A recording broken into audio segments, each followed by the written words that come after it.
We're freaking at the Freaker's Ball. Yes! Oh, yes, we are freaking at the Freaker's Ball right here live on RealLibertyMedia.com. It is, once again, Friday night, August the 4th, 2017. Welcome to y'all. Welcome to everybody, wherever you may be. If you're on the video stream there on the Freaker's Ball show page or just watching right directly on live stream, either way, welcome to you all. And welcome to the folks over there on the Freedoms Network that may be tuned in right now. Anybody that's listening on the various audio streams that we have out there for RLM Radio that we simulcast to. Glad to have you all here with us on this Friday. August. Yeah, it's August already. How about that? Anyway, yesterday, for anybody that is unaware, and I don't know if you're still unaware at this point in time, you're living under a rock or whatever, then maybe you didn't know. Wait. Yes, answer. What's the question? Yes, answer. All right. Hey, Moose, how you doing? Good, how are you? Oh, I'm good. Let me do my echo suppress thing. Suppress the echo. Anyways, yeah, I was telling people yesterday, for any of y'all that have been living under a rock that didn't realize or know, yesterday was Grammy's birthday. Yes, it was. So she's 29 now, finally. 29 again. Yeah. That sounds horrible. We're being 29 again. Yeah, it does. It really does. Oh, no, I got to go through it all over? Yeah, no kidding, right? Been there, done that. Anyway. Age is just a number. Just a number. But anyway, happy belated? No, I told her happy birthday yesterday. Happy birthday again, the Grammy. Yeah, happy birthday, crazy lady. Yepper. And I say welcome. I wished her a happy birthday yesterday. Did you now? And many people did. Apparently, on her fascist book, there was quite a few. Yeah, there was. So, and I'm friends with her on there. So, right. Awesome. So, yeah, happy. Yeah, absolutely. I don't think she's listening though. She said she might be around for part of the show. We'll see. She just got done doing her blog thing on. Oh Spreaker. yeah, her podcast blog thing on Spreaker. So she's still awake, I assume, unless she just fell right to sleep. Boom. You never know. Yeah, you never know. Them crazy people are. Anyway, welcome, howdy, hi to everybody there in the RLM chat room, Real Liberty Media chat room, here on IRC, welcome, hello. That Freenode. So, Cowboy Tech, I think he's around. I just saw him a minute ago. I don't know why he's not lit up. And there's you, and there's me, and there's Kate, and there's Asmodeus, Miss Betsy, and Chalcedony, and Chloe, and Dakota, and Miss Gramsey, Don C, and JJ's The Lost Soul, which I believe is Flash. The Lost Soul? Who's that? I believe that's Flash. Well, that makes sense. Fluke and Mr. Space, Trust No One, Vin E, BTC Bob, and Colfax, and Dima, and Frumpy, and Wanataco Kozu, Miss Mary B from Down Under.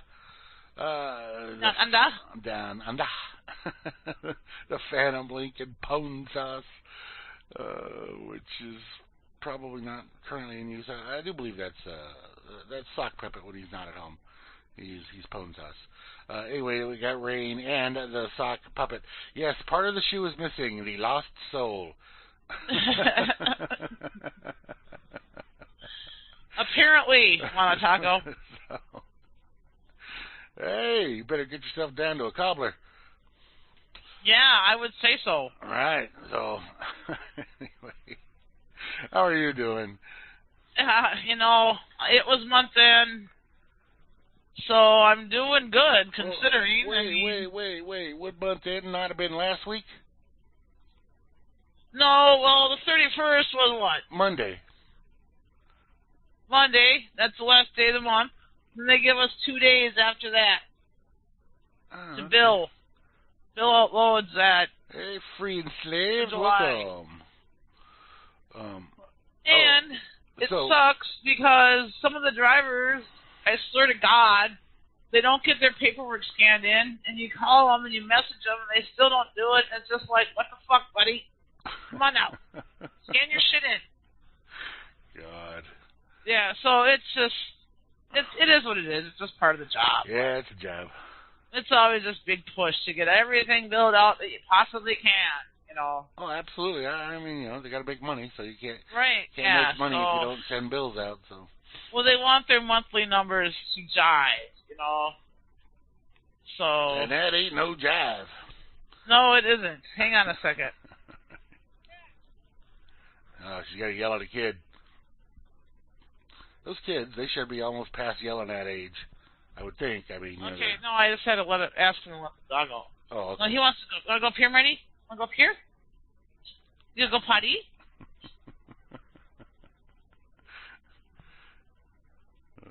No, Marty's not her kid. That's her dog. Okay, no, Marty's my dog. I'm asking my son, Zach, to help me take care of the dog. She doesn't talk to her kid that way.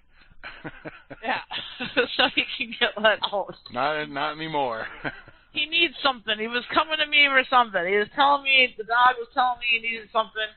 Did Timmy? I'm talking, so I muted to ask Zach to help me. Did Timmy fall down the well? No. Anyway, yeah. So anyway, it went fast, you know. So that was good. That's good. That is good. Yep, all that relative time got stuff. Through it. My 40 slave hours, put them in. Yeah. You know, got to do it. Got to pay the bills. Got to do it. Absolutely. Don't have really a choice, you know.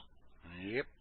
I couldn't have really lived on the street or in the, you know. I mean, maybe I could have done it, lived off the grid for the last 17 years, but I could actually see you in a VW bus. I could see yourself there. Psychedelic painted VW bus. Yeah, no, you can't do that anymore, though.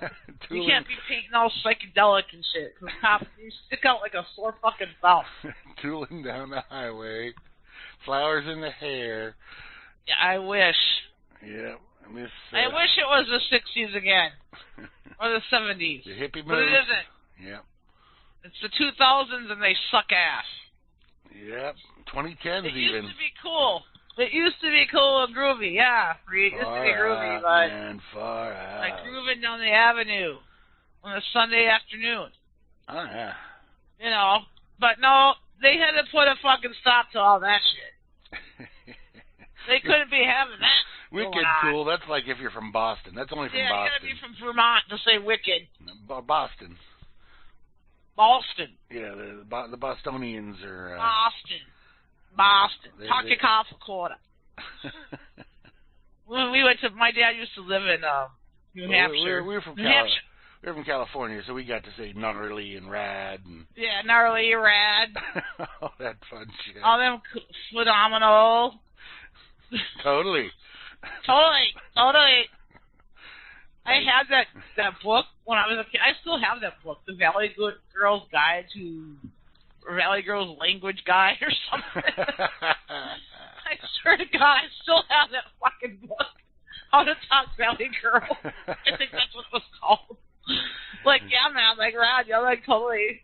I mean, I probably did that and probably drove my mom nuts for like a year talking like that. I could imagine that would be horrible thing to go through. Oh, like I was some surf bum from California.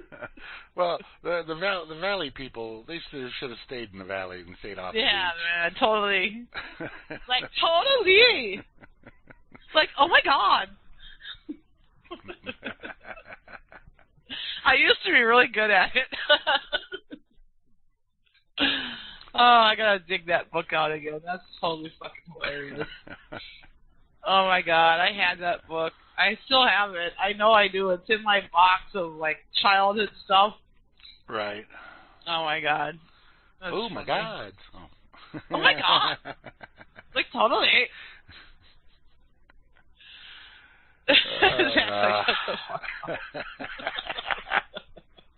I should start talking like that. No, I don't think so. Luckily, that was a short-lived phase, even for It was a short-lived fad. Very short-lived. God. That was back in the 80s, late 70s, early 80s, I'd say it. Yeah, crazy. Yeah, funny stuff. Yeah. Valley Girl. Hang 5, man. Hang 5 10.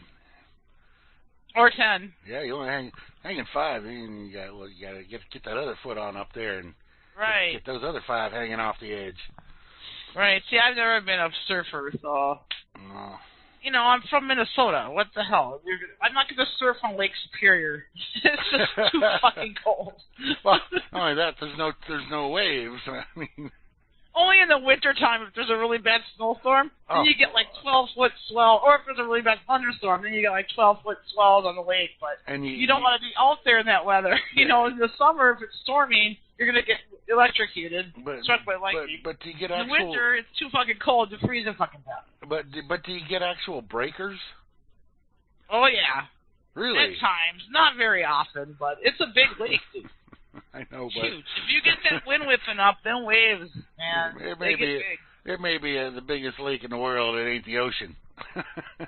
No, it's not. No, it isn't. Ain't no freaking ocean. Definitely not the ocean. No. It's freaking huge, though. Big. Yeah. Oh, boy. But, yeah, no, it is what it is. It's all about where you grow up. Oh, sure. Pretty much. Yeah.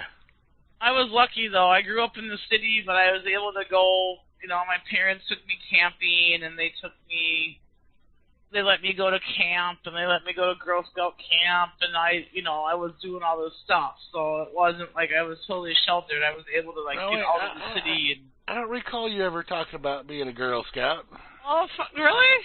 Yeah. Oh, yeah, I was a Girl Scout, big time. Oh, I still have my stash with all my badges on it. Were you a brownie, too? I started out as a brownie. Oh, God. I started out, Girl Scouts, I didn't grow up in the country, so we didn't really have 4-H in the city. They had those outside, of the city, 4-H. But, no, I was in the city, so I was a Girl Scout. You can be a Girl Scout and be in 4-H, but we didn't really have 4-H. And what is your favorite merit badge? Probably first aid. Something like that. Something cool, Like CPR and stuff like that? Or campfire building, fire building. Oh. I'm proud of that campfire one. Nice. Yeah. I'm still a fire to this day. I can still start a fire and maintain a fire and be the firekeeper to this day. That'll come in handy during the zombie apocalypse, so. Oh, fuck yeah. They had a sewing one, which I got, but I was kind of a tomboy, so the sewing one wasn't really my favorite one, even though I got that one. Right. But yeah, I got a lot of them. I got, the bird watching, the campfire. Some of them are stupid, like bird watching. Come on. Yeah. So, I never. My mom tried to push me into this Cub Scout thing that was up the street there because just to get rid of me for a few hours there, I guess. Right. Whatever. Anyway, I didn't fit in. I was only there 2 nights. Yeah. And they kicked me out anyway. I tried to have the kids get involved in Boy Cub Scouts, and they were 8. Yeah, that's about how old I was, about 8. One of the parents was running it, and it was at the school gym, and you couldn't control these kids, these boys. And then I read through the fucking booklet, and I'm like, this is a fucking cop indoctrination fucking military and cop indoctrination fucking club. Yeah, whatever it was, I was like, it didn't work for me. No, it didn't work for me either. And I had 2 boys, and I thought, well, maybe it would be good for them. We did we were in it for probably 3 months. We did the Pinewood Derby thing. I did that. I was at the boys' club. They had a boys' club back then. It wasn't. Right. What do they got? Something else now? I don't know what they call it now. Boys and Girls Club. Yeah, well, whatever. That wouldn't have been any good. That's the offshoot of it. No, it's the offshoot. But we built our little cars there and stuff. Right. But then you went and competed against the Boy Scouts. I don't know. No, they just had it out in the parking lot. I don't know. Oh, okay. I don't know who was there, but whatever. I was always in the wood shops there all the time, hanging out. I was at the boys' club, but I wasn't hanging out with the boys. I believe that. just any kind of like solo activities they had, That was my deal. Yeah. I mean, it used to be a good thing, but now it's turned into a frickin' military and cop indoctrination program. I'm not kidding you. The boys' club? That's fucking... No, the Boy Scouts. Oh, okay. The booklet and everything, I'm sure you can find it online. Just go to their website or whatever, but total, like, love of country, love of, just like, I think it was always that way, I think they always that's how had... it's geared, though. I'm telling you, that's... Oh, yeah. Well, it all is. All that crap is, Yeah, and it's just sad. Probably the Girl Scouts is like that, too, now. I don't know. You know what I mean? Yeah, well, I'm surprised they're still allowed to have boys. Women are allowed in the military now, yep. I'm surprised they're still allowed to have the gender-based clubs or scouts or whatever. Right. No, because there's been controversy, see, because now they allow gays to be troop leaders. Well, so what, as long as they're... Right. See, this is a misnomer. Like, a lot of people think that if you're gay, you're a pedophile. That is such a fucking myth, it's not even funny, dude. Most pedophiles, I'm telling you right here, right now, most pedophiles are not fucking gay. How would you know? I'm just telling you. They're not fucking gay, they're just fucking sick. Well. They're fucked up in the head. Okay, so for them to say, well, gay, because they're worried about sexual assault. Well, that's going to happen more by a non-gay troop leader than a gay one. I'm telling you right here, right now. Or your local priest or a cop. I mean, right, exactly. Them sick bastards that love to have power over people. Exactly. Anyway. It's so fucking fucked up. But anyway, yeah. Because there's been plenty of troop leaders out there that have been pedophiles. Oh, I'm sure there have. Yeah. I'm sure there are. To this day. Probably. So, yeah. Anyway, let's hear some tunes here. Do that. We'll be back. And we will be back. And hopefully you'll enjoy these here. Musics.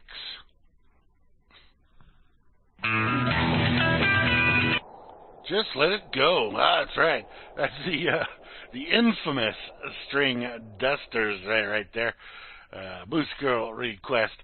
Before that, we had the Dead Daisies doing CCR's Fortunate Son. Quite the interesting version of that particular tune. And kicked it off with the Meteors.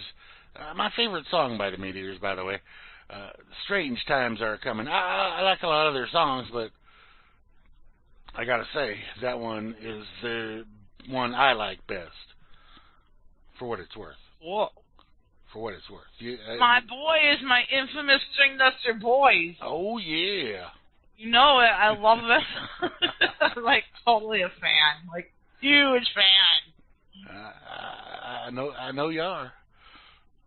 And all I need to know that is to look through the request list. Right. There's probably several by them on the request list. Yeah, there are. They were my favorite at Blue Ox this year. I was like, because I had been watching so many live streams of concerts, them playing in Colorado and stuff. Yeah. And then I finally get to Blue Ox and see them live in person. It was like, fuck yeah. Hell yeah. I was so stoked. I'll bet. Yeah, they're really good. They're really fucking good. Oh, boy. Anyway, I'm going to talk about this because this is just fucking crazy. Okay. Just fucking, ugh. Let's hear it. Hang on a second. Let me search this too. Okay. So you've probably heard this. You've probably seen the links posted in the chat. River Falls, Wisconsin. This is kind of weird. Okay, so what's going on is this company in River Falls is actually going to microchip their fucking employees. Right. And it will allow them to open doors, log on. It's basically like, I have an ID badge at work that opens the door. Yeah. It's got a barcode on there. Right, it opens the door so I can get in the back door to work. Right. This is basically like having one of them implanted into you. But it's in a chip. So it will allow employees to open doors, log onto computers, and buy back break room snacks by simply waving their hand. Timon hopes to eventually use it to get into her car or go shopping. What? Yeah. What? So... it's been a long time coming. We've been watching and waiting for it. You know. Get this. All right. When they decided to... Okay, 41 of their 85 employees agreed to be microchipped. They were installed in the hands of employees during a chip party on Tuesday. A chip party. Yep. Each microchip costs $300 and are provided to employees for free. So the chips, no larger than a small grain of rice, allow workers at 3 Square Market, known as 32M, to open doors, log onto computers, and buy break room snacks. So are the snacks free? It says buy, right? Oh yeah, buy. So you don't put money in the machine, but they'll take it out of your check. Right. So there's a link from the Daily Mail. Officials say the data in the microchip is encrypted and does not use GPS, so it cannot be used to track employees or private information. Well, bullshit. At this point in time, possibly that's true. That could be. Yeah. I'm sorry, but these people are fucking morons. No need to apologize. Between the thumb and the forefinger, underneath the skin. Right. It's in your hand. Yeah, it's in your hand. It's right there in that, like that webbing. Right. 3 Square Market, which designs software for break room markets, has now become the first U.S. firm to offer microchip implants to its employees. Melissa Timmons, Vice President of Sales at 32M, says she was initially apprehensive, but decided to give the chip a chance. I planned for the worst, and it wasn't bad at all, said Miss Timmons, who received a microchip in her left hand on Monday. Just a little prick. Yeah, it's going to be more than that, lady. Marketing engineer Katie Langer declined the offer, citing health concerns and related to putting a foreign object in her hand. Right. What if it's infected? What if it's got bacteria on it or something? Well, generally, what I've read is they tend to develop tumors around them. Right, and who wants that? Not me. I'll pass. This can't be fucking good, people. No. This is not a good thing. This is the start of fucking Cyborg or some shit. Well, this is not good. Right, they always started off this way, you know, a small sample somewhere, a little voluntary thing. Right, and then voluntary, we're not forcing this on you. You know what it is? It's a testing thing. Oh, absolutely. It's a testing thing for the government to see how it goes. You know, well, maybe we can do this. Eventually it grows into one of the kind of deals where you have to have it. It becomes mandatory, and then you're not able to buy anything, right, or get a job or whatever. They force you to do it. Right. So that's how these things work. It's you know, it's how they push them out there. It's how they started, and this is not a good thing, people. I'm just like really like, are you? If my work decides to do this. Instead of using the badges, if they decide to do this and they said you have to do this to work here, I would fucking quit. Right, absolutely. Yeah. Yep, and you know, for those what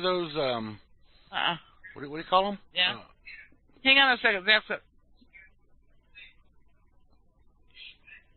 It's like a shot. Yeah. Right. It's like having my badge in my hand.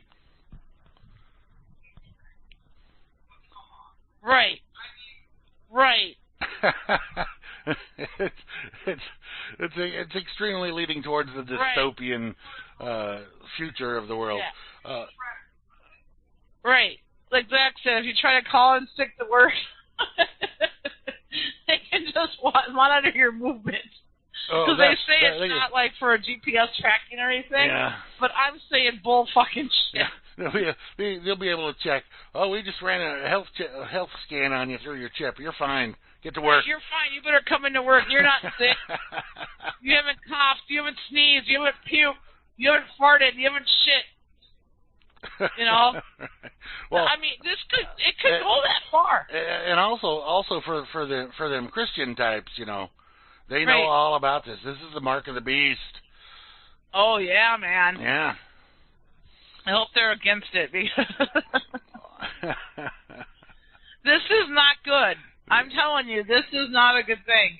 They make it sound all nice and awesome. Oh, you can open doors with your wave of your hand. Oh yeah, anything. Yeah, you know. lovely. It's inside my body. All it's a the foreign shit. object. All the it's shit. not. It wasn't there when I was born. It doesn't need to be there now. No, all the shit that people do to make their life more convenient and simpler leads down the path to less and less freedom and more intrusion by various agencies. This is the start of WALL-E. WALL-E. WALL-E, that movie WALL-E. WALL-E and Beaver.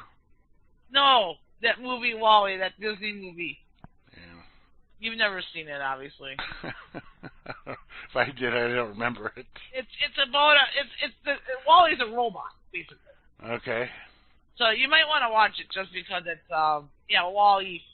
Free's got that's the title of it. WALL-E. Oh, that's okay. Yeah, WALL-E. not Wall-E like Wall-E and the Bees. But this isn't good, people. This is the start of it, and great. It's a company in Wisconsin. Just fucking awesome. Just fucking wonderful. Not. Definitely but not. I'm telling you this. Oh, God. I'm glad they're giving people the option, but as soon as they tell me it's not an option, I'm done. I will quit right then, right there, right now. I'll say, fuck this job. I'm done. I will. Yeah. I guarantee you I fucking will. If they make it not be an option, I will do it. Right. I am not getting this shit implanted in my fucking body. Not voluntarily. No, if they want to do it, I'm gonna have to be dead. Then they can do it, but then I won't be no good for it. So. Right. It's getting too far. It's getting too out of fucking control, people. They're taking it way too fucking far. And what's the purpose? You know, what's the big deal? A plastic badge with a barcode on it. What's the big deal? You know, what's the big deal? What's wrong with that? What is wrong with that? I got no idea. Nothing. Why change it? What you got right now ain't broke. You don't need to fix it. Exactly. You know, that's the problem with technology. They take it way too fucking far. Oh, we can do this, we can do that. Well, look where we are now with the NSA and everything. Yeah, absolutely. They have a huge, huge corporate office in fucking Utah. The thing's fucking gigantic. That's where all your phone calls, all your emails, everything gets routed through there. That's where the NSA is at, so. Right. Everything gets routed through there. So if you think you got fucking privacy, think again, because you don't. Well, this story those days are gone. Privacy is gone. This story from earlier this week, and of course, I don't know how this is news now, other than the fact that it came out via WikiLeaks, because we all already knew about this. But Dumbo. Yeah, great. What a name for it. Yeah. WikiLeaks reveals CIA system to take over webcams and microphones. Yep. Detailed. They do that too. It's details of the CIA's Dumbo project. They just come out and call you. Look at the big ears, Grim. Well, I guess, or that, or you're a bunch of freaking Dumbos for not. Big ears. You're a bunch of Dumbos for not realizing this is going on. Anyway, a system that manipulates devices such as webcams and microphones on Windows operating systems, as I'm reading this on my Linux machine, have been published by WikiLeaks. The program also corrupts video recordings. What's the value of that? The whistleblowing organization released the files as part of its Vault 7. This was on August 3rd, yesterday. WikiLeaks published documents from the Dumbo project of the CIA. Dumbo is a capability to suspend processes utilizing webcams and corrupt any video recordings that could compromise a PAG deployment. I don't know what that is. Whatever that is. Well, my point is it's none of their fucking business, for one thing. The other thing is, let's put a fucking webcam, camera on these fucking congressmen 24/7. Let's do that first before they start monitoring everybody else. Because we need to see what those fuckers are doing. Yeah, that sounds like we need to know when they're screwing hookers, when they're snorting lines. We need to know that. Because if they're doing that shit, then they are not in any fucking way, shape, or form some leader of this fucking country. They're a fucking low-life scumbag loser, and they need to fucking go. So that's what we need to do. Turn this fucking technology around their fucking asses and surveil them. Surveil the fuck out of them, and then expose them for the fucks that they are. Right. The lying scumbags, cheating motherfucking, murdering scumbags that they fucking are. Right. I'm fucking sick of this shit. The only reason they're monitoring us is so they can fucking make sure they don't get fucking caught. Oh, no, that's so they can find something to use against you. Yeah, something to use against us when they're over there fucking doing worse than you are. They're fucking snorting lines off hookers' asses. All right? Hey, well, I got no problem with that. That's what they want to do. I don't have a problem with that either. But be fucking upfront with it. Televise it. So we know exactly what these fuckers are doing. Then maybe we can decide, do we want these kind of people running this fucking country? No, I don't think we fucking do. Right. They're no better than fucking pond scum. They're sitting there, cocaine's illegal, but the CIA brings it in here. Heroin's illegal, but we're protecting the poppy fields in Afghanistan. The CIA is the one that fucking traffics the shit in the U.S. Yeah. Yeah. Okay. And we're gonna lock people up when we catch them doing it. But yet I'm gonna go to that party tonight and we're gonna snort fucking lines on hookers' asses. Woohoo! I get to do that because I'm a congressman. Yeah. Are you anyway, fucking kidding me? Yeah, fucking scumbag. Anyway, it goes on to say that Dumbo can identify, control, and manipulate monitoring and detection systems on target computers running Windows, according to the documents. The earliest Dumbo document, and I think we talked about exactly this, at least back this far, released by WikiLeaks, was dated back in 2012. So, 5 years ago. And right. I used to talk about this crap on that stupid news show I did. Yeah, we've been talking about this chip shit for a long time, and all this shit. The tool delivery review document states that the system's capabilities are being requested by CIA's special branch to deter your home security systems that may identify officers. Yeah, see? They got a fail-safe in there for themselves. So they know this shit's going on. They know they're fucking spying on people through their webcams and through their cell phones and shit. They fucking know it. But they don't want the same thing done to them. Oh, absolutely not. They have a fail-safe in there so they're not busted. Right. It's so ridiculous. It's so obvious that the rules in their minds don't apply to them. Oh, yeah, just absolutely. all about the rest of us. It's like, fuck that shit. That is fucking bullshit. Their kids should be the ones going on the front line. Okay? Now, you want to fucking send my kid in front fucking line, they can send their fucking kid first. But that never happens, does it? Tell me what you think this is about. You remember the WannaCry virus? No. Or malware, ransomware, from about a month ago. So many, I don't know. Okay, so the hacker who saved the world from ransomware, from the WannaCry ransomware, was just arrested for making his own malware. Now, okay. Whether he did it or not, it's highly suspicious because they're talking about, oh yeah, he did this back in 2014. They made this ransomware or malware that went after certain banks and stuff. Which, to me, what happened here was this WannaCry virus software was their thing. And this guy pointed out how to stop it, to make it not do what it was doing. And so now he's in trouble because he fucking hacked their shit. Well, yeah, he pissed them off. Oh, yeah, he figured out their shit. We could have had a big global operation. Anyway, so there's that story on this, and then there's this other one that came out not too long after that from, what do you call it, The Guardian. WannaCry hero. And they put hero in quotes like, no, he was no hero. Yes, of course he was a hero to many people to keep their operations going. Anyway, WannaCry hero to plead not guilty to accusation he wrote banking malware.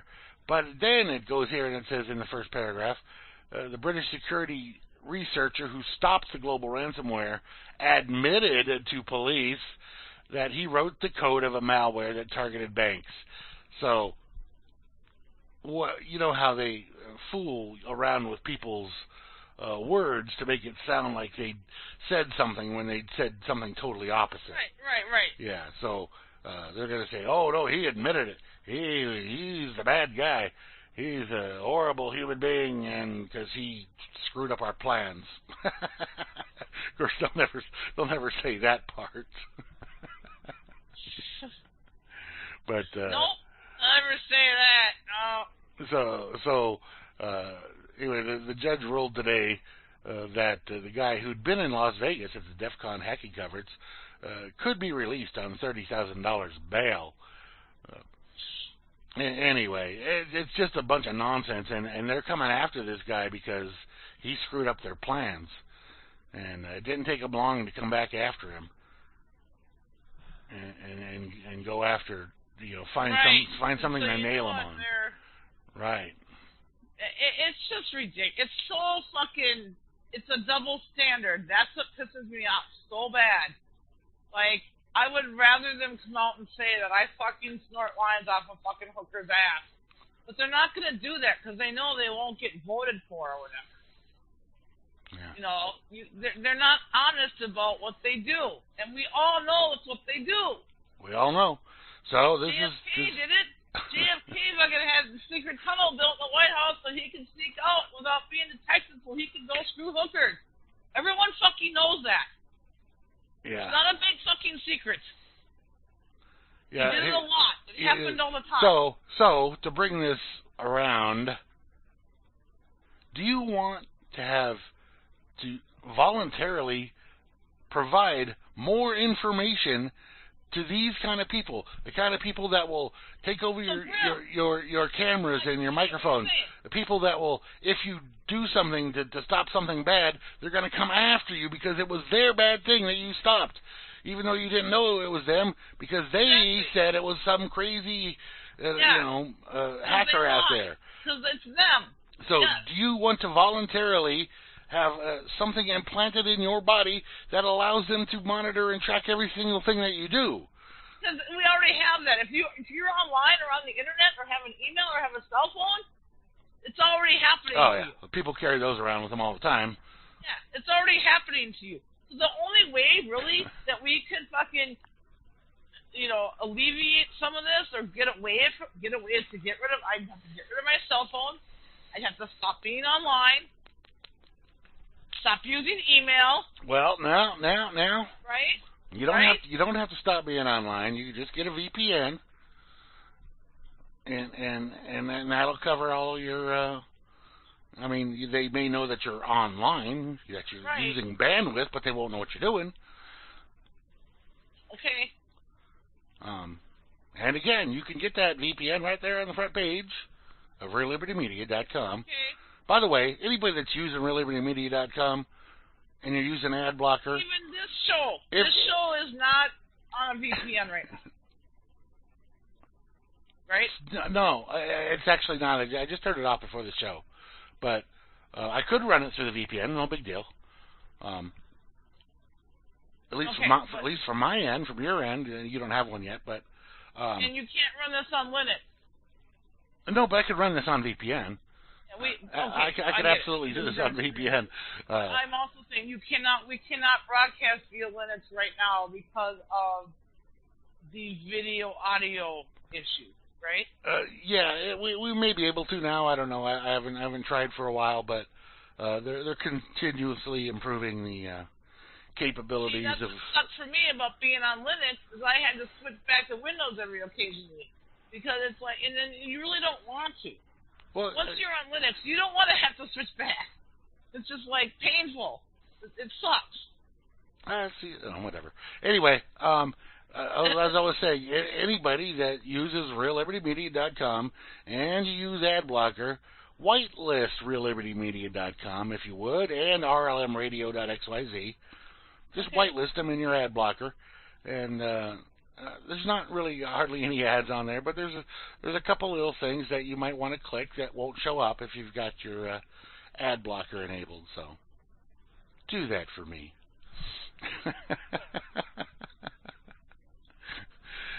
Well, the VPN is just a protected network, basically. Right. It's fully encrypted. Here, I'll show you the page.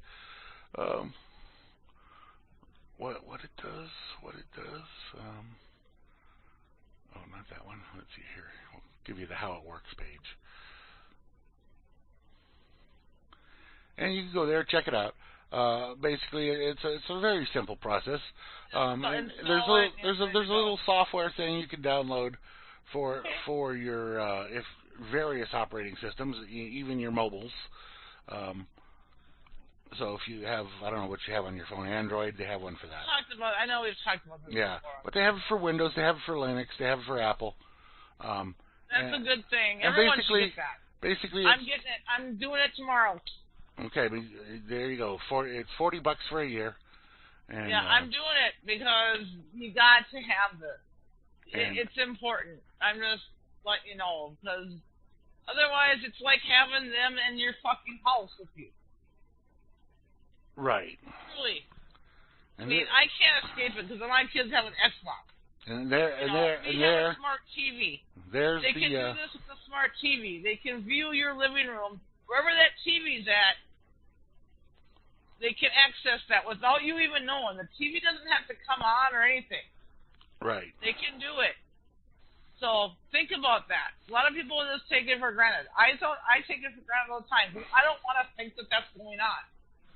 Who does? Who wants to? It's like having a fucking peeping Tom.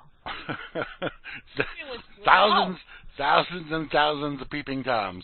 Yes, not just one. Right. Like many creepy dudes. Anyway, there's the link in the chat there for my account. That you click that and it does that. It'll go to my thing.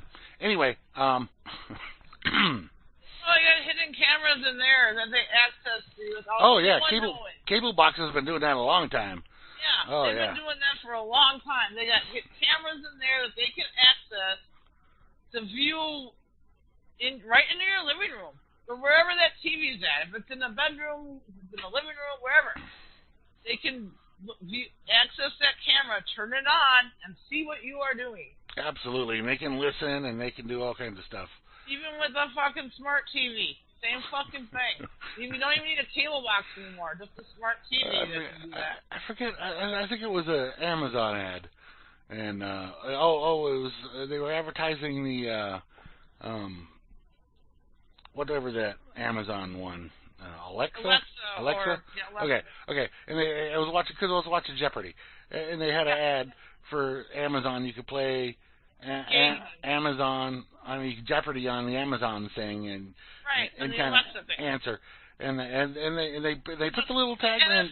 Spy device. They put the little tagline at the bottom. Right. We're watching you. It's like, what? Right. Just like with this fucking... Okay, so you can program Alexa to turn on your refrigerator. Well, not my refrigerator, because I don't got one of them fancy-dancy fucking freaky-deaky goddamn electronic refrigerator with a fucking computer on it. Yeah. I mean, who do they think we are? Do they think we're rich fucks that have this shit? Yeah. We're not. Right. Anyway, let's hit some more tunes here, and we'll be back after these. Sounds good. All right. I'm sure it will sound good. It will. Awesome. And this is the sound of the underground. Ooh.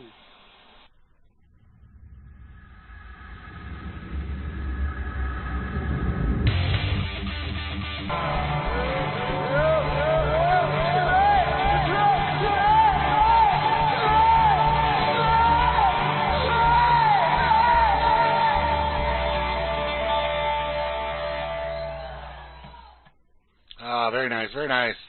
That was Green Sky Bluegrass Into the Mystic, which I do believe, if I was reading Moosegurl right, is a Van Morrison cover. Either way, yes, correct. Into the Mystic, Van Morrison. Good stuff. NWSS 2016, whatever that is. Which I want to go at Northwest Drink Summit in Orleans Hideout in Oregon.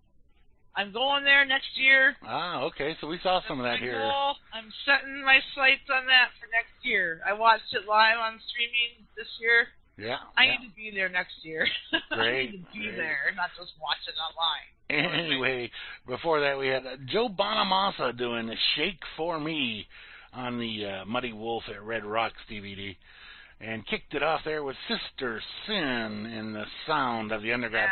Yeah. And a personal request to Liv, if you're out there, if you ever hear this recording, and I'm sure you hear this from thousands of people, get your band back together.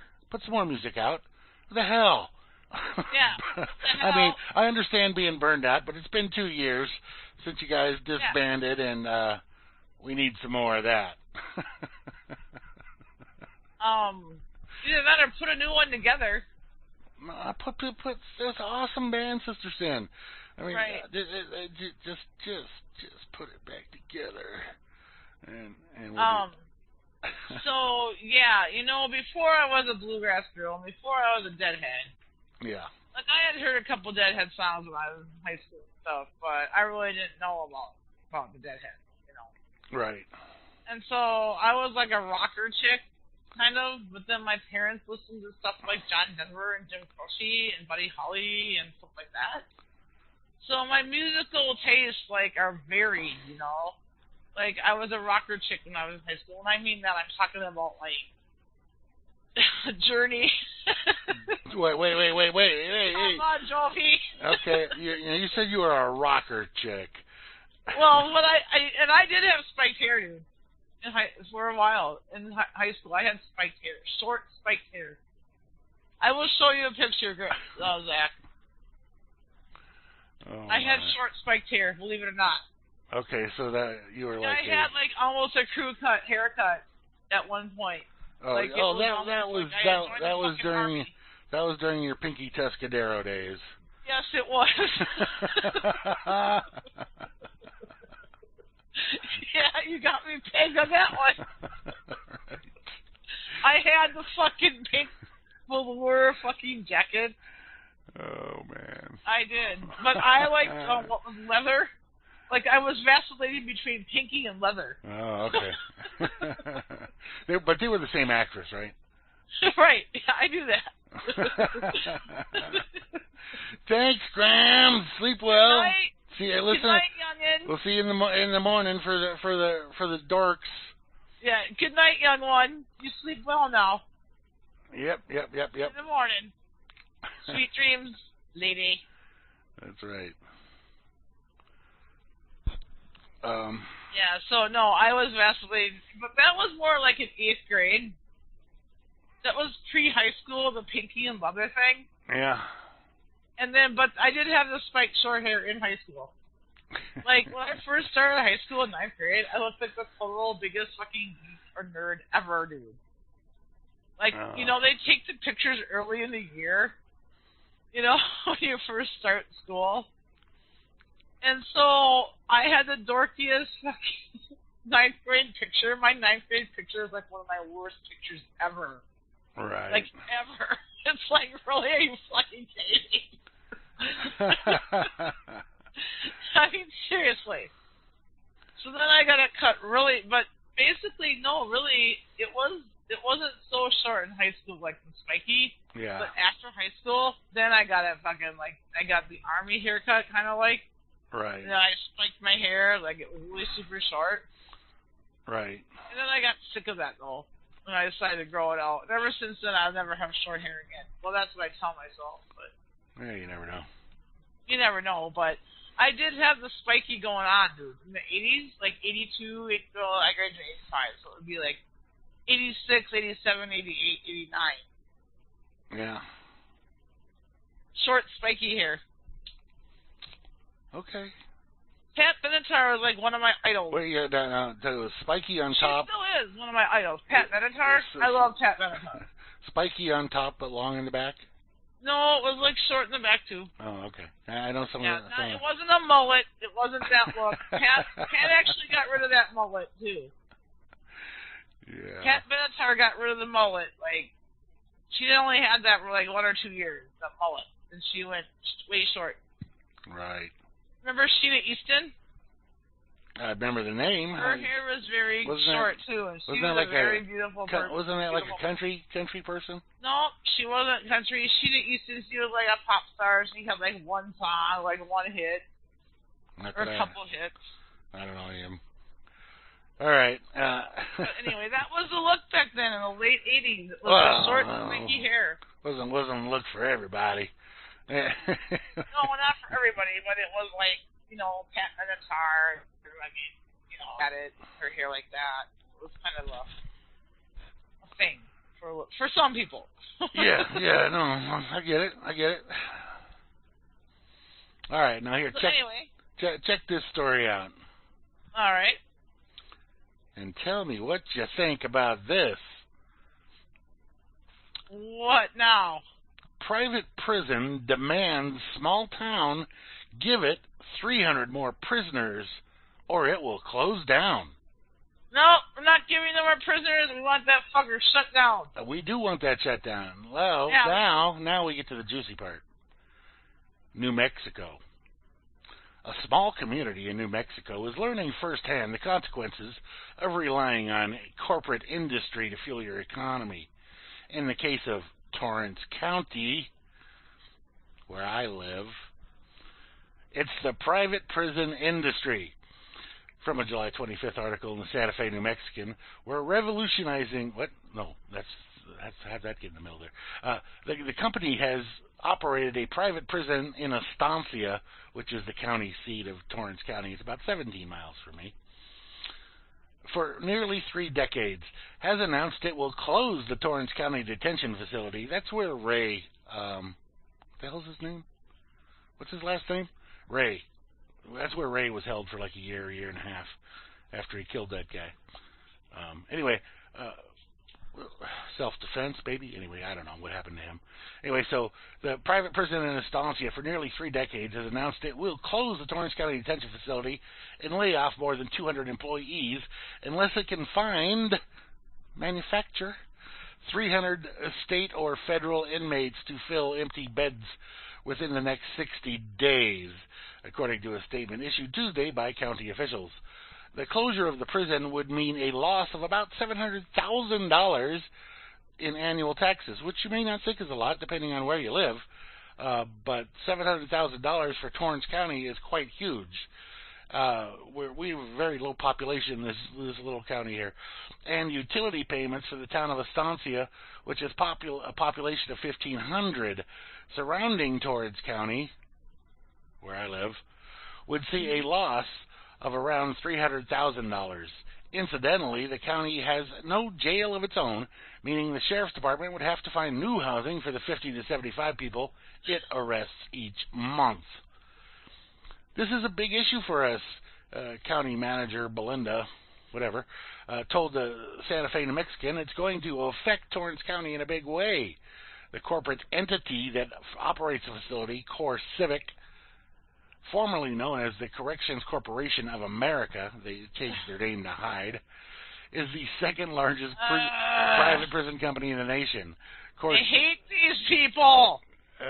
Anyway, so here's the thing, and I'm not sure where they expect to be getting them, but they need 300 more prisoners out of a population in the total county of, I don't know what's here, 5,000 people in the county, or 8,000, something like that. There's only very few small little but towns. you're not going to get 300 more people for that. Unless they import them from somewhere. Right, unless they import them. Right. Which I suppose could happen. Either way, this is, like I said, this Wisconsin does it all the time. This is just down the road from me. Lovely.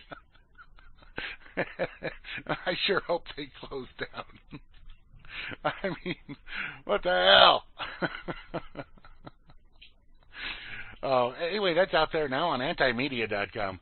And this is the last thing that Torrance County needs is... Oh, yeah. Fuck that shit. Although prisons. Fuck that shit. Although fuck the US justice system. Fuck the private prisons. Fuck it all. I'm sure the county managers are doing all they can to find 300 new people to stuff into that hellhole, which I understand it is pretty much of a hellhole. Which, of course, it's a prison. What else is it going to be? But right. And so much fucking drugs and shit get down through the prisons. It's not even funny. They're a fucking joke. Yeah.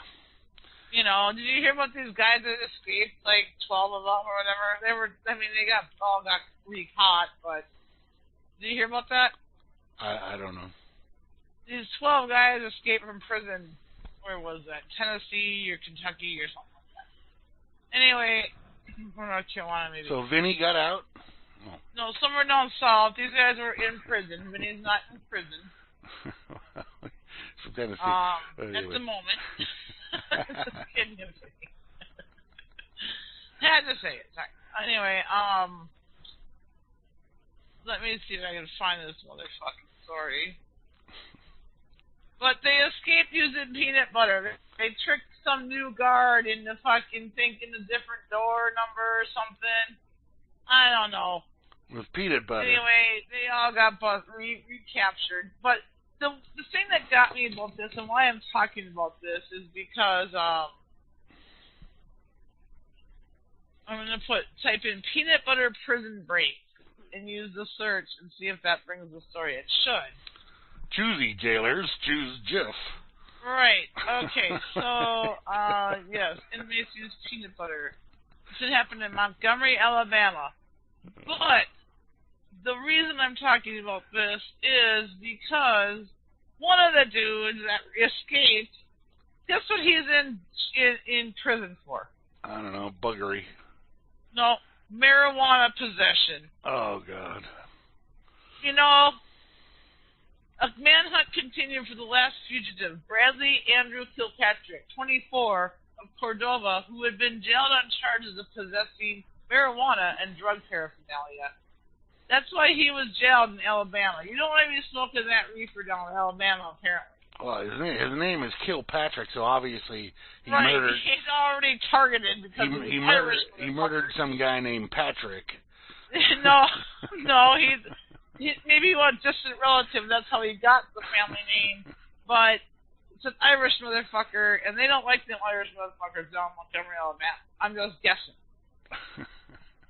Especially if you got that wacky tobacco, the devil let it. Oh, that's right. As As Flash calls it, the devil's lettuce.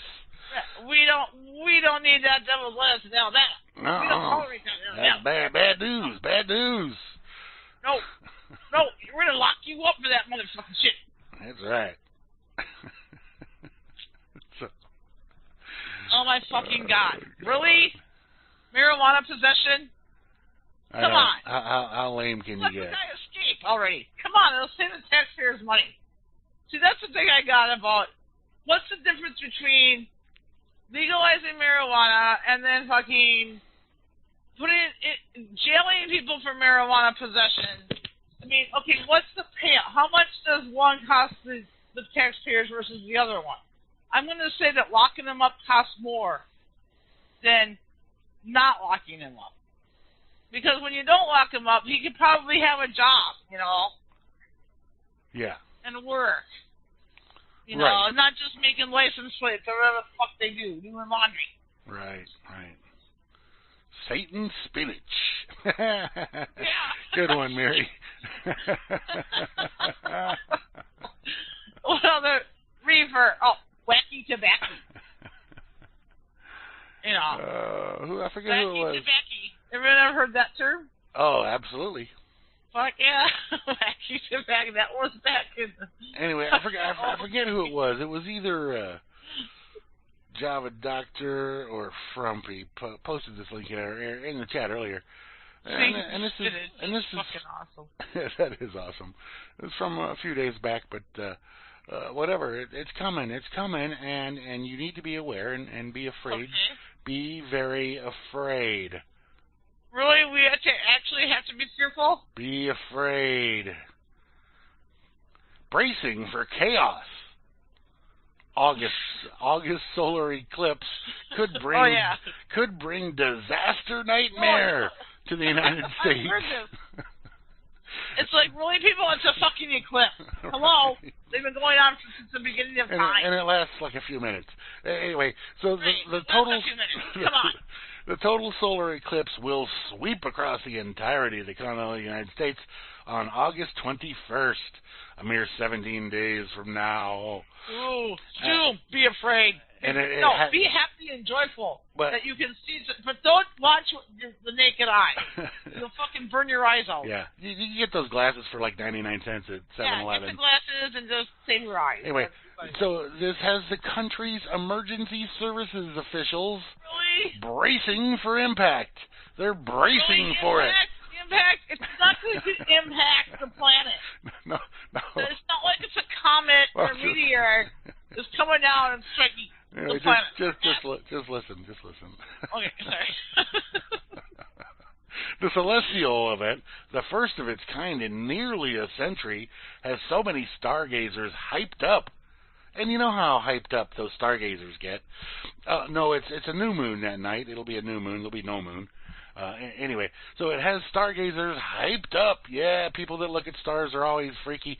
And that the disaster level preparations are being made to ensure that swarms of travelers, they travel in swarms now, expected to concentrate in the prime viewing areas, will be safe.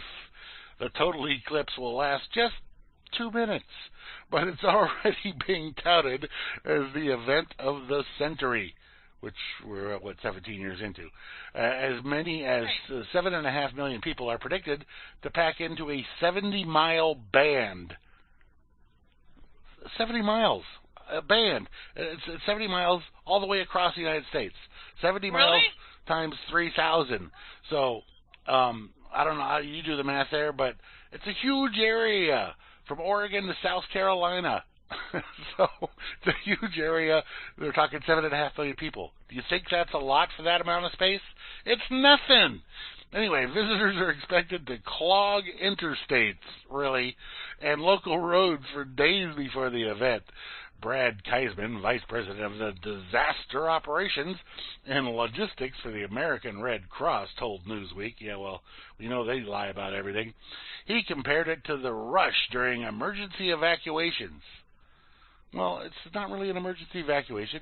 Everybody's known about Everybody's known. Everybody's something more going on, Graham. Everybody's known this is coming for a long time. Anyway, and once all the amateur astronomers, them rowdy folk, arrive, they'll need food and water. I think they planned for that well ahead of time. Lodging and restrooms. It's not like something's chasing them out there. They've known about it. They've planned for it. But officials are bracing for toilet shortages, cellular blackout zones, and the potential for emergency service vehicles to be stuck in traffic. It's just a fucking eclipse, people. What the hell? There must be something else going on. It says the state of Oregon, for instance. They're getting ready for something else, apparently. Apparently. I don't know what it is, but either way, you got to start freaking out. Freak out now. And know that, you know, you're doomed. You are doomed. Doomed, I say. Hey, no, don't be. Please don't be. Anyway, for more on this story. Even if some shit does fucking happen, still don't be afraid.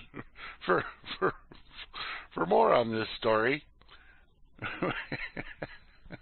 we turn to Ozzy Osbourne. Alrighty. Ozzy, and this is hilarious. This is hilarious. Well, I thought you were going to play a tune. No, not yet. No. Okay. This is more on the story, and it's an Ozzy story. Really? Wow. Ozzy will rock during the eclipse. Awesome. Nice. Good. Good way to go, Ozzy. However, some say he is ruining a near religious experience. Really? Give me a fucking break. Oh my fucking God. You got to be kidding me. Really? Plenty of people are pumped to see Ozzy Osbourne bark at the moon at a festival in southern Illinois during I would go to that. I would definitely want to go to that. I wish I could go to that. Total solar. It's on a Monday though, so you know. Yeah, I can't go to that. Anyway, so during the total solar eclipse, but a handful of eclipse purists. That's going to be awesome. Eclipse purists. You got that? Eclipse purists? Yes. Really? Oh my fucking God. They think the rocker and his fans are not giving proper reverence to the astronomical phenomenon. Really? You've got to be fucking kidding me. No, Ozzy playing a concert on an eclipse night is the best fucking thing. Osbourne plans eclipse day. It's a solar eclipse. Anyway, it happens 1:20 p.m. Okay, Osbourne plans to sing his 1983 hit "Bark at the Moon" during the eclipse totality on August 21st at Walker's Bluff Winery in Carterville, Illinois, a small town about 120 miles southeast of St. Louis Walker Bluff. Anyway, so awesome. It says here not only is the Carterville area in the path of this year's total solar eclipse, but it's in line for another one in 2024. The total eclipse hasn't been visible in the U.S. Since 1979.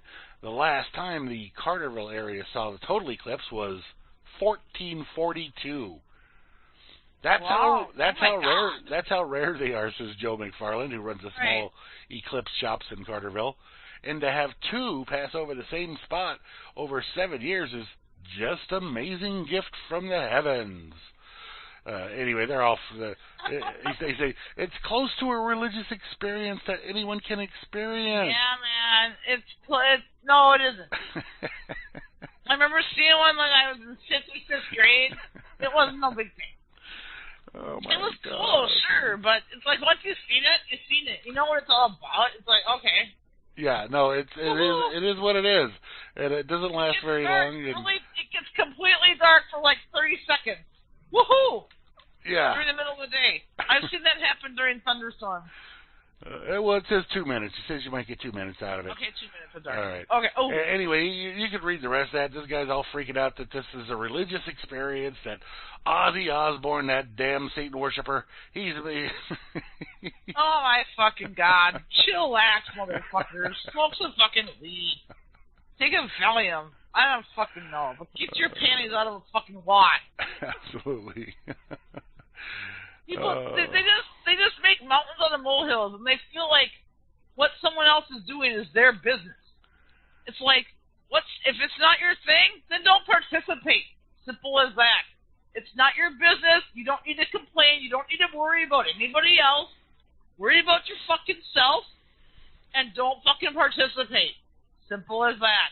You don't need to go, well, I don't think this should be going on. Fuck you, because your opinion is shit. You're one motherfucker, and if you don't like it, don't participate.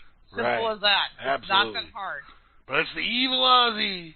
Anyway. Yeah, right. Well, who gives a fucking shit? If you're not going to be there and you're not going to hear it, then why do you care? Anyway, I realize that we still got, there's 2 more Freakers before the Eclipse, but that's okay. We're going to play some, I'm not going to necessarily call it Eclipse music, but the first song that I'm going to play is by the band End of Green, and it's called Dark Side of the Sun. Ooh. Now, this song, it just came out today, by the way, and it's a little creepy. All right. But I dig it. So here you go, End of Green with their newest music, Dark Side of the Sun.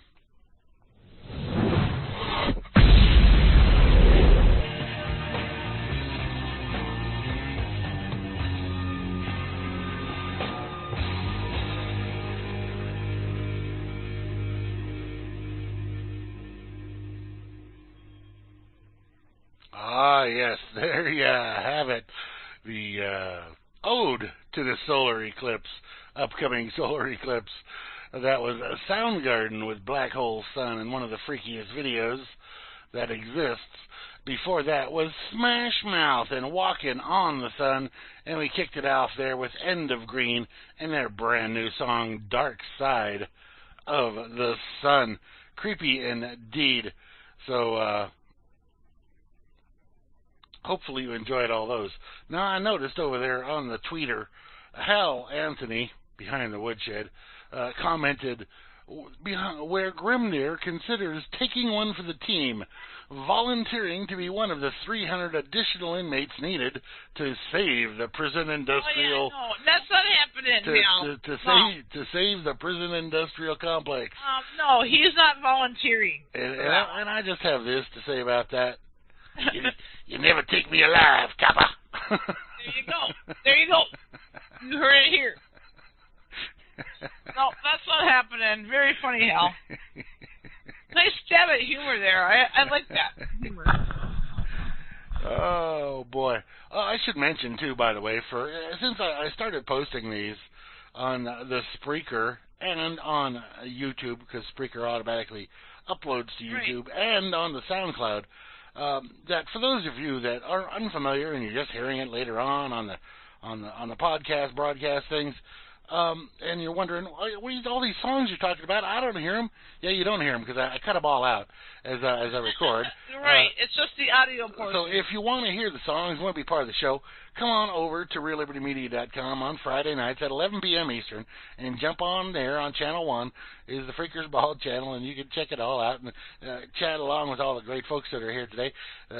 And also I wanted to mention, and I'm not sure exactly when this happens, but SoundCloud will be coming up for renewal in a month or so, something like that. And I don't see the value in it. I think I'm just going to let it die unless if people want to support that. I don't think anybody listens to the SoundCloud recordings. I think SoundCloud's just for musicians, which I kind of knew going in, but oh well, whatever. It's up there right now on the SoundCloud still, so until it expires, it'll continue. But if it does come up, I have no plans on renewing it over there. And also, by the way, for those of you that do enjoy the YouTube uploads and the Spreaker stuff, Grammy Mary, every single month on the first of the month, and I get this information in my email, every single month, without fail, $20. Grammy shells out $20 every month for Spreaker. So if you guys got a few extra dollars $5, 4 people. Well, it's a month, so whatever. She pays $240 a year. $240 a year for the freaking Freeker. So if anybody that you like Grammy, of course, I know you do. Don't tell me you don't.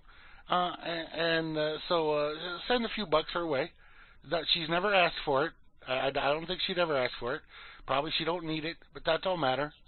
Show a little appreciation, Grammy's direction. She does mention that occasionally that she pays $20 a month for the Freeker. Yeah, and she does. So, yeah, that's no lie. It's no shit. It's not like she's like, oh yeah, I need money. And I guess she just, I don't know what her Freeker email is, but or her PayPal email is. I can find it if anybody wants it.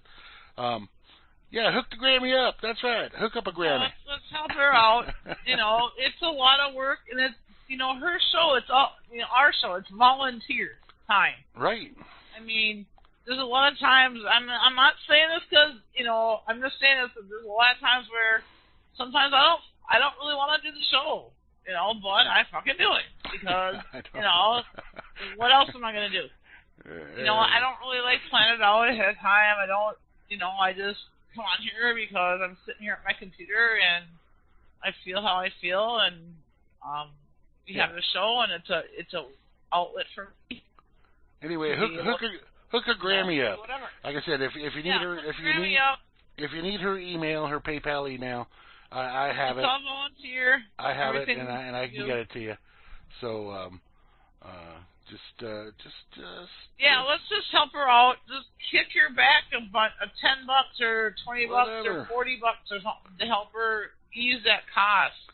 At least say something in the chat. Thank you for all you do. Right. Because she do. That too. She do a lot. She do. She do. Oh God. Anyway. So yeah. On that note, I'm just gonna say being regular is important. Absolutely. It's not good to hold it in. No. You gotta let that stuff out. Those are toxins. Those yeah. They'll fuck you up. Anyway, enough of that.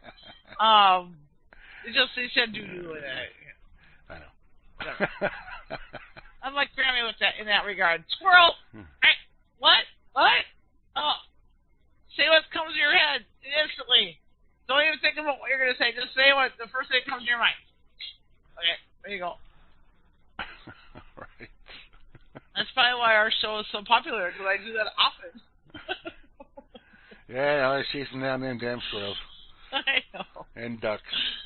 And I'm not as ditzy as I seem on air. I'm just letting people know that. When I listen back, I sound like a real airhead. Just let you know. I'm not really like that. It's that Valley Girl thing. All right, check this out.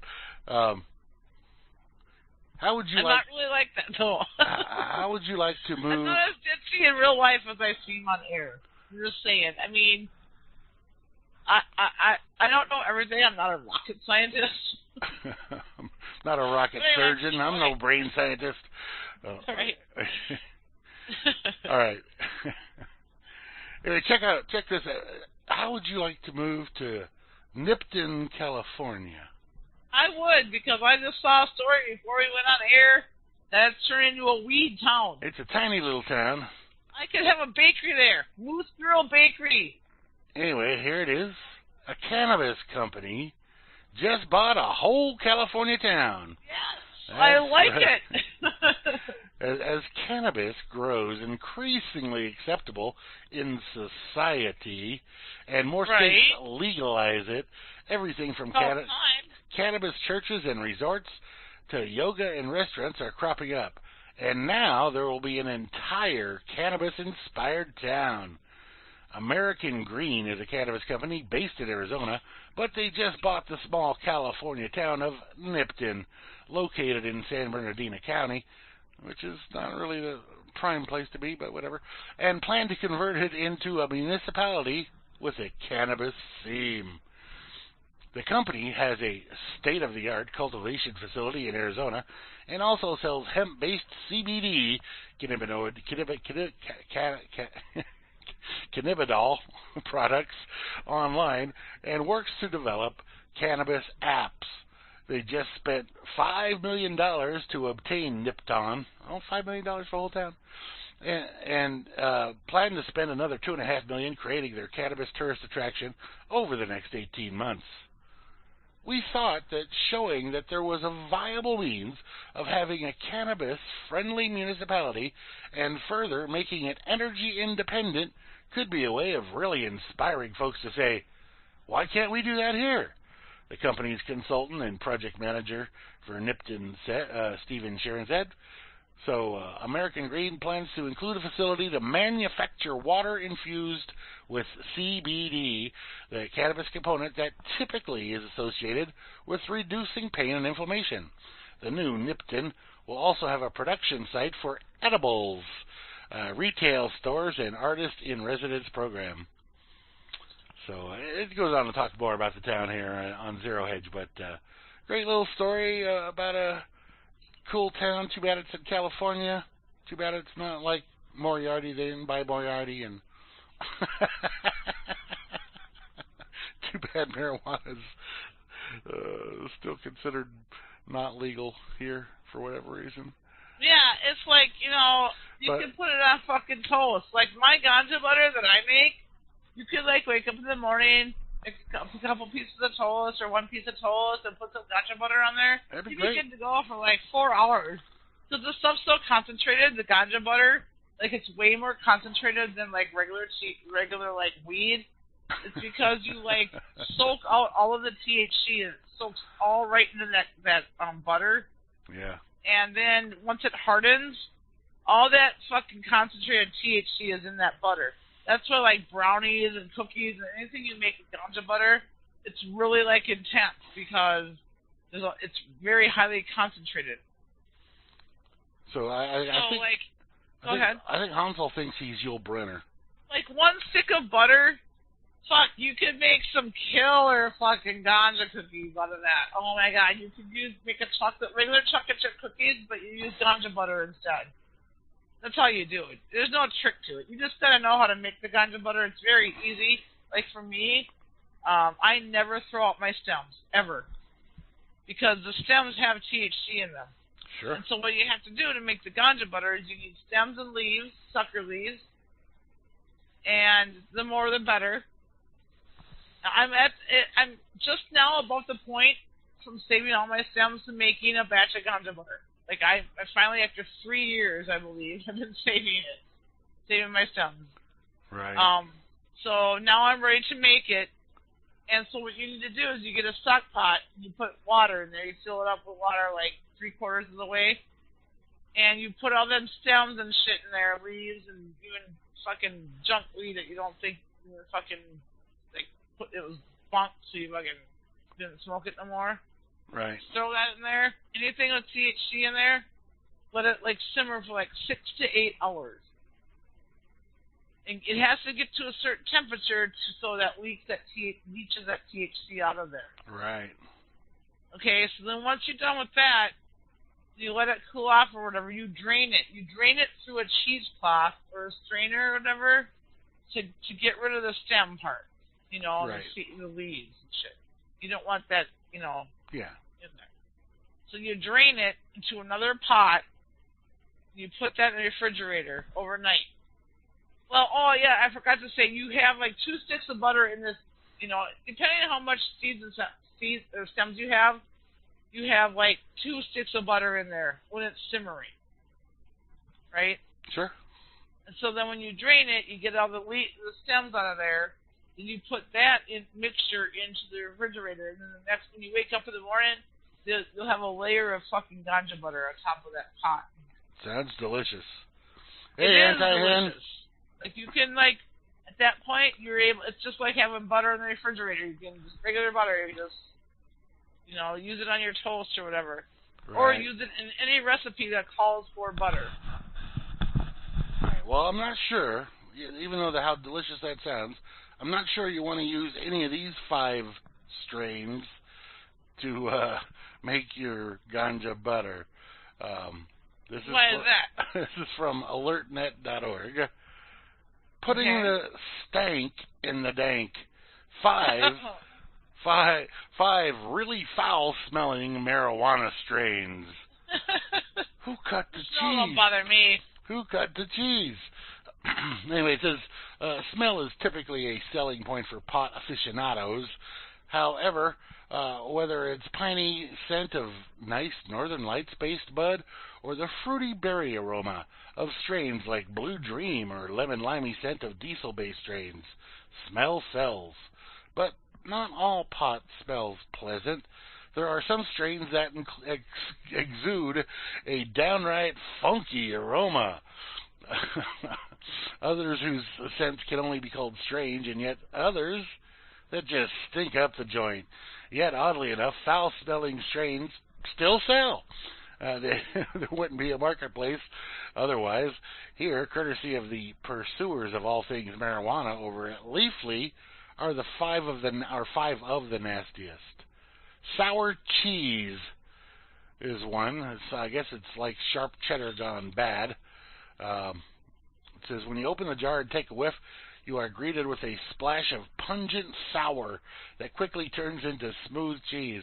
The buds release a satisfying snap that throws trichromes into the air when broken from the stems. Smells like puke, said one guy. Oh, ick. I wouldn't want to smoke that weed either.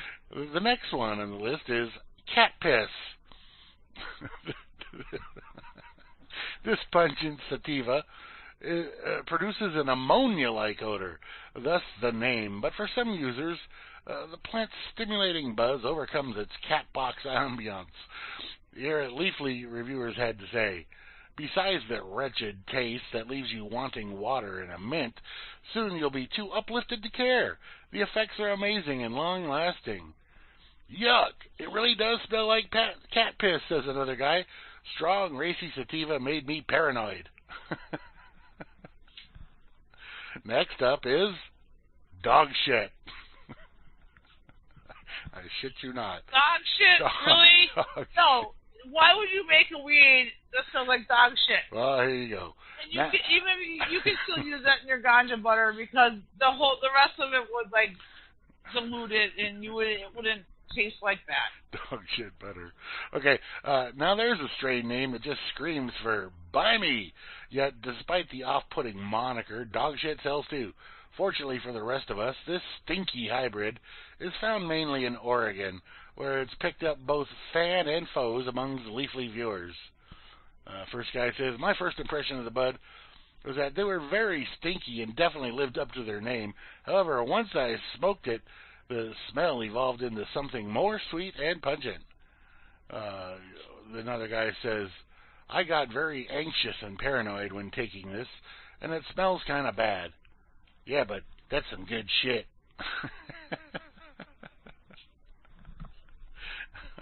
Then we go on. I mean... yeah. Anyway, then we go on to M39, which I don't know what M39 is, but apparently it's grown in the Alberta oil sands, which doesn't sound like a good environment for growing weed. The Canadian strain is likened to ditchweed grown in a tar pit. Yeah, well really, there's not that bad of weed up there anymore unless you're really hard up. Unless you're a homeless person, you're not smoking that kind of weed. It says it's a popular Canadian strain, though. It might be, but if it's ditchweed and it's bunk, then it's no good. Then not for me to want to smoke it. That's all I'm saying. Anyway, the final one here is Grandpa's Breath. Nice name. The strain has a hint of musk to it, but the name actually derives from its genetics. It's descended from the famous Granddaddy Purple. Probably not as off-putting as some of the other strains on the list, but the name itself can set sensory expectations. Again, one man's poison is another man's pleasure. There you go, putting the stank in the dank. And once you boil all them stems and stuff, like people they think that ganja butter is made with like raw weed, but you can make it with that, but what a waste. So no, you use the stems and the leaves because there's THC in there. That's why you use the stems and leaves. And once you combine all them, it just comes up to be smelling like ganja, like regular old ganja. You know what I mean? None of this. Oh, it smells like blueberry or strawberry. No, it smells like ganja butter. And if your stems are from good weed, that ganja butter is going to be fucking nuts good. It's going to be highly concentrated and very, very good. And it's not going to smell like grandpa's breath or dog shit or anything like that. It's going to smell like ganja. Right. Cat piss butter. Yeah, right. Ooh, yeah. It's not going to smell like that. It's going to smell like ganja. And the final... Like, oh, I know what that is. That's ganja. Yeah. You know? Anyway, so the final weed story for this evening. Big blow to Big Pharma. Indian minister calls for cannabis legislation to treat cancer. Hallelujah for India. Finally. Thank the fucking universe. Thank that woman with the 8 arms, the blue girl. What's her name? I don't know. Who? One of them Indian goddesses. Oh yeah. I can't think of anything. I don't know. Anyway, so. Yes. Thank you. Yeah, thank her. Anyway, Shiva or something like that. Shiva, whatever. Shiva. I don't know. Anyway, so Women in Child Development Minister Manaka Gandhi has suggested legalizing marijuana, a psychoactive drug, in India for medical purposes on the lines of practice adopted by some developed countries like the U.S. to curb drug abuse. The suggestion was made by Gandhi at a meeting of a group of ministers, a GOM, which examined the draft cabinet note, National Drug Demand Reduction Policy, according to the minutes of the meeting. The GOM, approved the draft national policy with minor modifications. Anyway, Gandhi informed that in some of the developed countries like the U.S., marijuana has been legalized, which ultimately results in less drug abuse. She maybe doesn't quite understand that it's not really in the U.S. Legalized in many areas or what it was, but of course it does result in less drug abuse. It is in Colorado. In India, if it's in Colorado, then that's the whole United States. You know. Anyway, you have to read through it. I'm not going to go through the whole thing, but she talks about it in there how it can be used to treat cancer. Well, yeah. To treat cancer. We've done that for a while. But for some government douche to actually admit that, even though her name is Gandhi, is quite a huge thing, I think. You really think they're going to admit that? She did. Well, she did, but she's from India, right? Well, right, but still, if they could start treating, if they could start using it to treat cancer over there, and we all know it's going to work, then what's to stop anybody from I can't have this here, I'll just fly over to India and get my treatment. Hey, that's what I would do. Yeah. I would do that. Yeah, absolutely. Hey there, Alan B. That's awesome. It's great because it's another country saying, hey, this shit's good. Yep. You know, this stuff's good. The devil's lettuce is a good thing. That's right, Flasher. So we can start calling it what? God's miracle now? Oh, let's just change the slang. No, still a devil's lettuce. That's right. All right, I got some more music for you. This first thing. I just came across it the other day, and I was like, all right, I got to play this on Freakers. I love that feeling. I've had that feeling so many times. Here you go with a little... That's my motivation usually for all my requests. Here you go with a little Alex Jones remix. Oh my God, this is going to be good. I don't like them putting chemicals in the water that turn the friggin' frogs gay. See?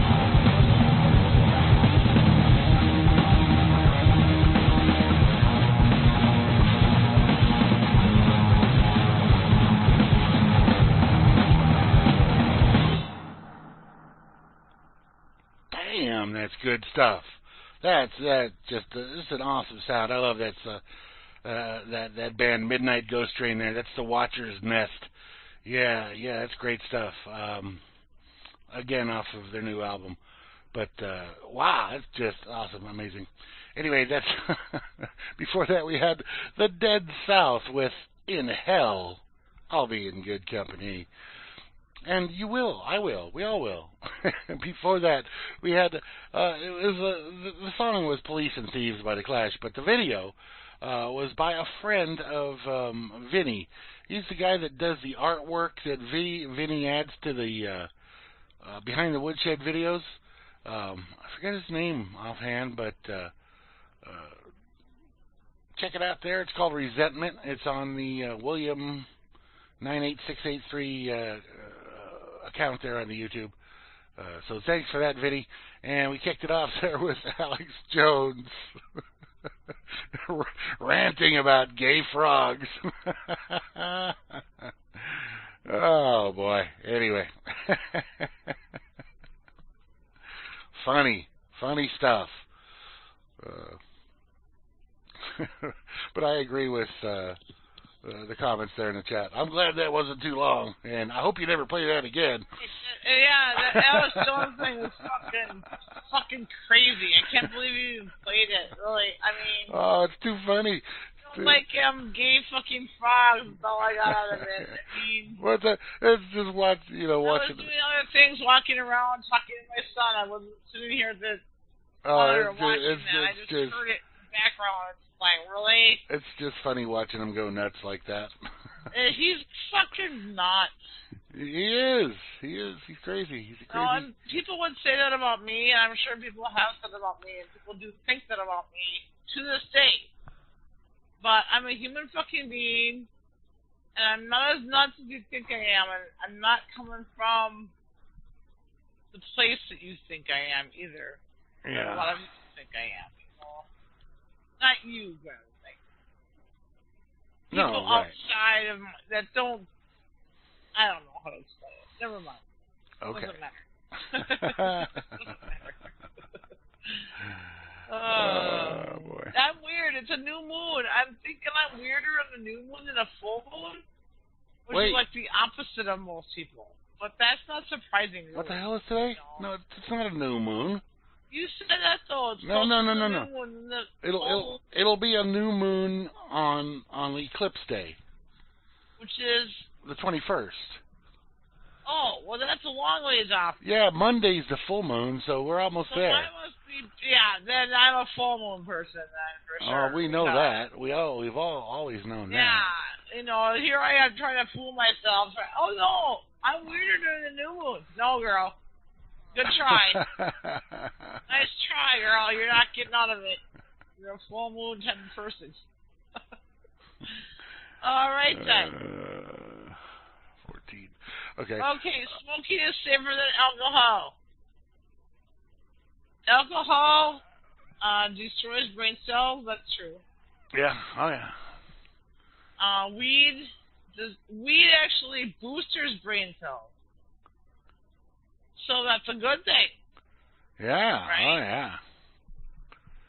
But they do say that like drinking a glass of wine every day for a day will help your heart. So some alcohol is not bad for you, but an overabundance of it could be. Because you could actually die on alcohol. You could actually OD on it.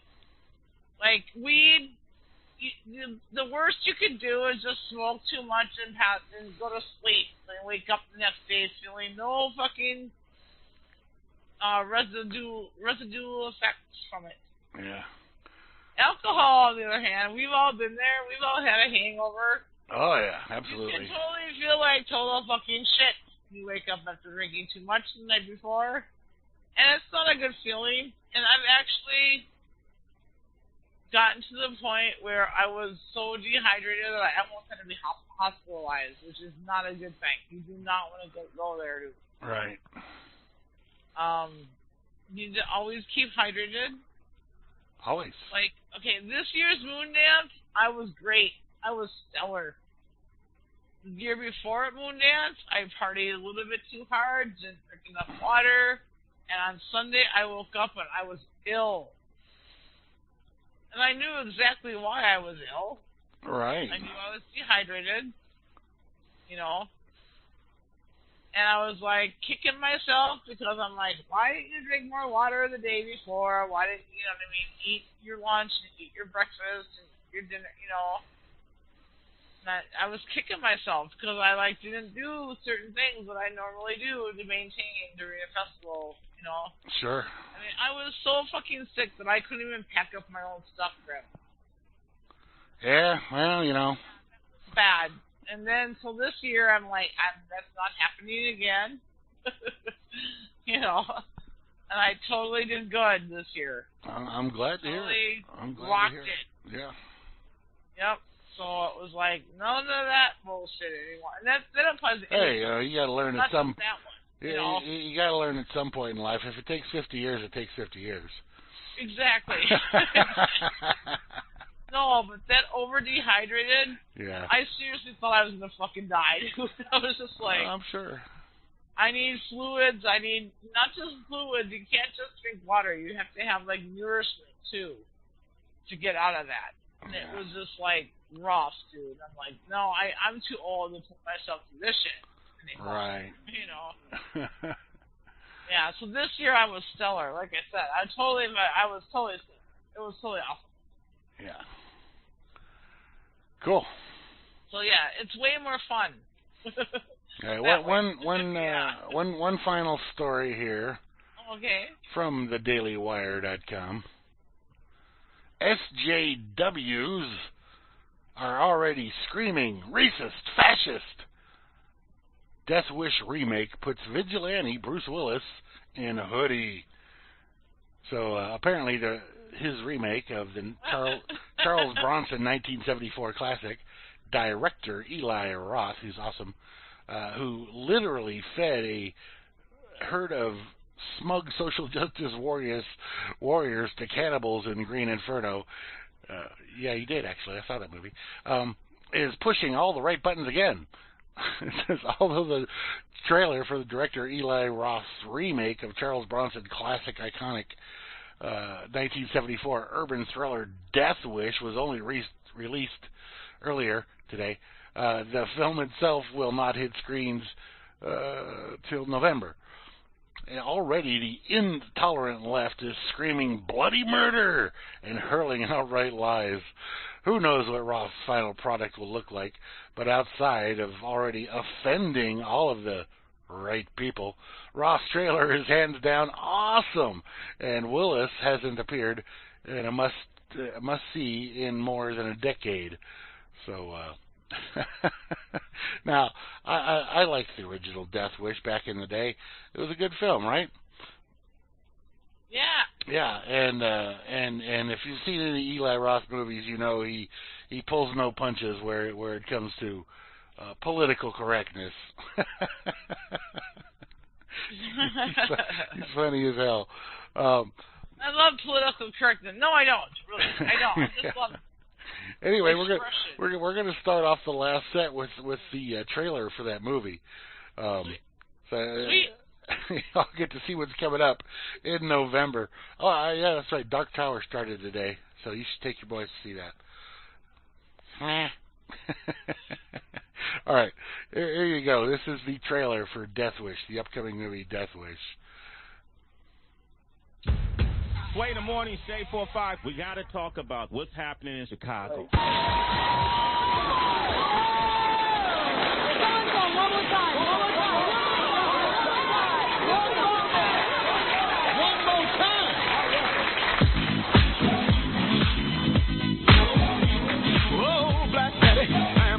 Whoa, Black Betty, Bam-a-lam from Birmingham, Bam-a-lam way down in Alabama. Ah, yeah, how about that? Tom Jones there with the Black Betty closer for the evening. Too funny. Tom Jones. Before that, we had Pat Travers covering Commander Cody's in Los Planes Airmen's Hot Rod Lincoln. Louis Armstrong doing Mac the Knife for Hansel. The Rolling Stones, which fit in with the conversation amazingly there in the chat. Doom and Gloom. All I see is Doom and Gloom. And we started there with the trailer for the new film, upcoming film anyway, Death Wish, starring Bruce Willis, directed by Eli Roth. That'll be out in November.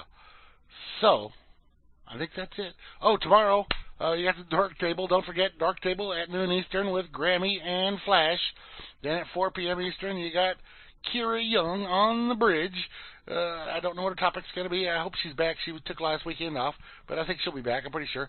And then at 8 p.m. Eastern, with any luck, keep your fingers crossed for Bo Diddy and his jams. I'll be on Sunday morning with my blues for 3 hours there, starting at noon Eastern, running on up all the way into Hal Anthony's Behind the Woodshed, who opens up a big old can of whoop-ass there for you. And get some of that information into your brain. And then at 7 p.m. Eastern on Sunday, hopefully, Gary L. and Gigi's Boo are back. They were a no-show last week. I don't know what happened there, but hopefully they'll be back on Sunday at their normal scheduled time. Yeah. Yes, indeed. Thank you, everyone. It's been fun. Have an awesome weekend. Kick some ass, not literally, figuratively. Be your badass selves in your mind. Literally, if you need to.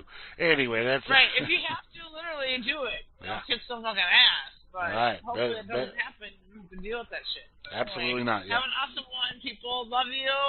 Peace. Peace.